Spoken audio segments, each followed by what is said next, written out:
Dejamos a Jesús en nuestro último encuentro, viviendo esa situación increíble en la que después de haber sido definido como culpable en ese juicio absolutamente ilegal, acordate que esto estaba ocurriendo tal vez en torno a las 3 de la mañana, cosa que era absolutamente ilegal. Los juicios debían realizarse en horario diurno, pero ahí entonces los soldados empezaron a hacer de Jesús lo que ellos querían, en realidad lo que Satanás los impulsaba a hacer, lastimarlo, dañarlo, ofenderlo. Y quería que sepas nada más que la historia que hoy continuamos viendo está exactamente en ese contexto. Un Jesús que está siendo agredido y castigado como nos despedimos en el video anterior y que tal vez cuando leíamos esos últimos textos en el anterior tema, vos pensabas, qué peor que esto puede pasar, ¿no? Y hoy vamos a ver justamente qué es eso peor que podía pasar. Y sabes, esto peor está asociado con uno de sus más íntimos y mejores amigos y discípulos. Alguien que muy pocas horas antes, cuando Jesús dijo que todos lo abandonarían, él dijo, Señor, aunque todos te nieguen, yo voy a quedarme al lado tuyo, yo me tenga que dar mi vida por vos, yo no te voy a dejar. Y de verdad Pedro estaba dispuesto a morir por Jesús. ¿Te acordás cuando apenas muy poquito antes de este momento que hoy estamos viendo, la turba quiso llevarse a Jesús prisionero y él desenfundó su espada y se jugó su vida para salvar a Jesús, hiriendo a Malco y cortándole la oreja? ¿Qué pensás que hubiera sido la reacción de todos los soldados y la guardia si Jesús no intervenía sanando a Malco? Pedro se jugó la vida por Jesús, de verdad, pero las cosas que pasaron hicieron que Pedro se desestabilice, que huya abandonando a Jesús, después volvió a seguirlo, pero ahora para seguirlo, acordate que él logró entrar hasta el lugar donde Jesús estaba siendo juzgado, gracias a que Juan intervino y permitió que le abran la puerta. Y él buscó estar cómodo en medio de enemigos, de gente que estaba poseída por Satanás, muy particularmente esa noche, pero no queriendo ser identificado como un seguidor de Jesús. Por lo tanto, asumió una falsa identidad y actuando como quien no conoce a Jesús y tratando de ser simplemente uno más del montón, continúa nuestra historia. Dice que mientras tanto Pedro estaba sentado afuera en el patio y una criada se le acercó. Tú también estabas con Jesús de Galilea, le dijo, pero él lo negó delante de todos diciendo, no sé de qué estás hablando. Claro, no te olvides, todas las personas que estaban en ese lugar, en esa fogata calentándose, eran gente que estaba siendo inspirada, motivada y movida por Satanás. Y Pedro estaba en ese lugar desconcertado, pero siendo profundamente conmovido por lo que pasaba con Jesús. Su expresión lo delataba.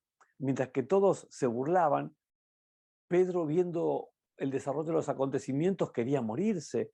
Y eso se notaba y empezaba a delatarlo. Luego Pedro salió a la puerta, donde otra criada lo vio y dijo a los que estaban allí, este estaba con Jesús de Nazaret. Él volvió a negar, jurándoles, a ese hombre no lo conozco. Uf, él estaba en ese lugar tratando de ver qué ocurriría, pero por más que él disimulaba y trataba de parecerse a los demás, evidentemente se le escapaban expresiones y actitudes que hacían que la gente se diera cuenta, o quizás alguno recordaba haberlo visto con Jesús. Así que no era raro que alguien lo identifique porque él era un seguidor confeso de Jesús. Pero claro, el entorno en el que él se estaba moviendo ahora, a él lo desanimaba profundamente, mientras que quienes lo rodeaban estaban viviendo un entusiasmo satánico. Satanás manejaba sus mentes y sus actitudes. Y poco después se acercaron a Pedro los que estaban allí y le dijeron, seguro que eres uno de ellos, se te nota por tu acento.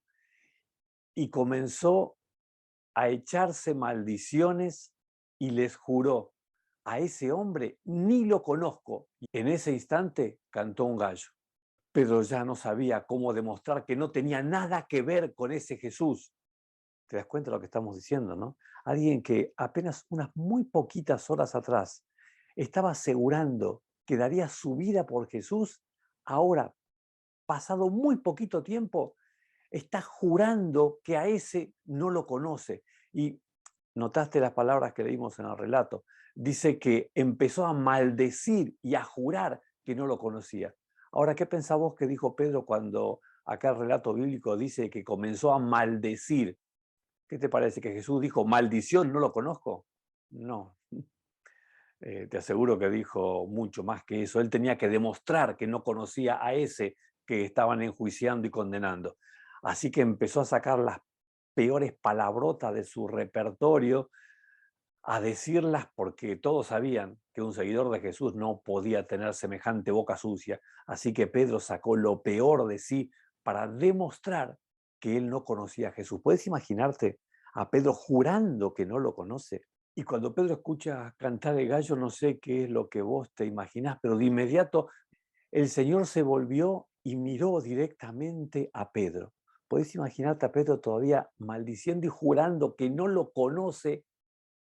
Y ese a quien está jurando que no lo conoce se da vuelta porque estaba en una parte alta, en una terraza, en ese lugar donde estaba ocurriendo esta parodia de juicio en la que a Jesús ahora lo estaban abofeteando, pegando, maltratando. Entonces Pedro se acordó de lo que el Señor le había dicho. Hoy mismo, antes de que el gallo cante, me negarás 3 veces. Y salió de allí y lloró amargamente. No sé si te animás a ponerte en lugar de Pedro en estos instantes en el que él está poniendo lo peor de sí en sus labios, maldiciendo y jurando que no lo conoce. Está escuchando cantar el gallo y mientras eso ocurre, ve a Jesús, que estaba en un piso superior, en una terraza, siendo maltratado como estábamos leyendo, y ahí Jesús, mientras Pedro está jurando que no lo conoce, se da vuelta y lo mira a Pedro. Qué momento, no sé si te atreverías a ponerte en el lugar de Pedro. Cuando yo lo hago me corre un escalofrío por la espalda, porque ¿qué fue lo que pasó? ¿Qué fue lo que pasó con Pedro? ¿Qué pasó que si en esa noche Jesús estaba recibiendo tantos golpes tremendos de gente por la cual él vino a dar su vida, de pronto en este instante Pedro se da cuenta de que entre todos los golpes bajos que Jesús recibe, el peor de todos se lo da a él?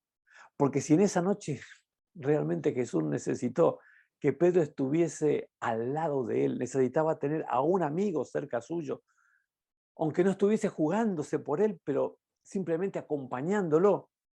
Pedro, en vez de eso, lo que hace es apuñalarlo por la espalda y jurar, maldiciendo, que a ese no lo conoce. Qué increíble, qué decepcionante derrota esta de Pedro, lo que nos muestra también lo frágiles que somos las personas, ¿no? Que podríamos estar tal vez muy seguros de que nunca traicionaremos al Señor, pero si descuidamos nuestra vida de oración y cuando en vez de velar y orar estamos durmiendo, estamos en un grave peligro, aunque nosotros quizás no nos demos cuenta. ¿Qué pasó en esa corta mirada de Jesús? Jesús siendo castigado, mirando a Pedro y mirando a Jesús. ¿Cuál fue el mensaje de ese cruce de miradas? ¿Sabes? En la mirada de Jesús no había un viste, te lo dije, que bien podía haber sido, ¿no? Sino que en la mirada de Jesús había ánimo para su discípulo.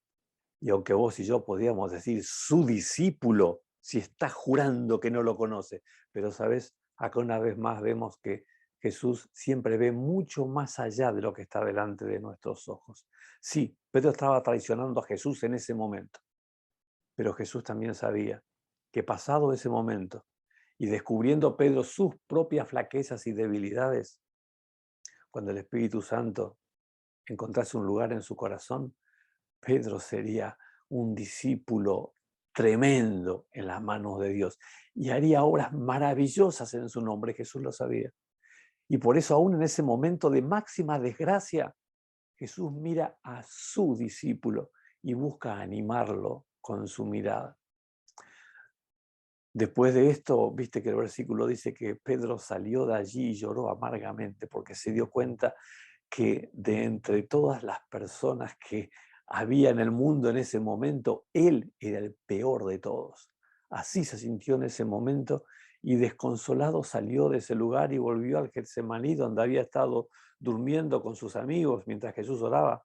Y ahora te aseguro, no se durmió. Ahora Pedro fue a ese lugar y ahí quedó llorando amargamente, porque esa noche Pedro descubrió dos cosas. Descubrió, por un lado, quién es Pedro. Descubrió que Pedro no era ese en el cual Jesús podía confiar, sino que Pedro era solamente un hombre débil y que podía caer miserablemente. Y descubrió otra cosa. Descubrió quién es Jesús. ¿Cómo pudo Jesús tener esa actitud para con él después de lo que él estaba haciendo? ¡Qué increíble! ¿Quién es Jesús? Volvió a preguntarse Pedro seguramente. A todo esto, en el lugar, la situación continuaba. Los hombres que vigilaban a Jesús comenzaron a burlarse de él y a golpearlo. Este ensañamiento satánico solamente buscaba quebrar a Jesús, lastimar a Jesús, hacer todo lo malo que se pudiera hacer contra él para tratar de quebrarlo. Y todo esto ocurre en las horas previas de lo que sería el juicio legal cuando el sol saliera. Le vendaban los ojos y le increpaban. Adivina, ¿quién te pegó? Y le lanzaban muchos otros insultos. En medio de esta tempestad de insultos y agravios a Jesús, quiero invitarte a que veas lo que Jesús está haciendo. Y me gustaría desafiarte a que entiendas cada día más, mientras avanzamos en la profundidad de lo que fue el cumplimiento de la misión de Cristo, cada vez más vayas sintiendo admiración por este Jesús, de quien aparentemente se estaban abusando, burlando y maltratando, pero ¿sabes qué? Jesús siempre pudo evitar esta situación, solo que Él debía atravesar por este camino para poder salvarte a vos y a mí. Por eso se mantuvo firme. ¿No te parece verdaderamente admirable? Sigamos acompañando a Jesús y te aseguro, cada video en el que avancemos, cada paso que demos junto a Jesús, siguiéndolo particularmente en estas horas, descubrirás verdaderamente que Jesús es admirable, con todas las letras, admirable. Continuemos acompañándolo.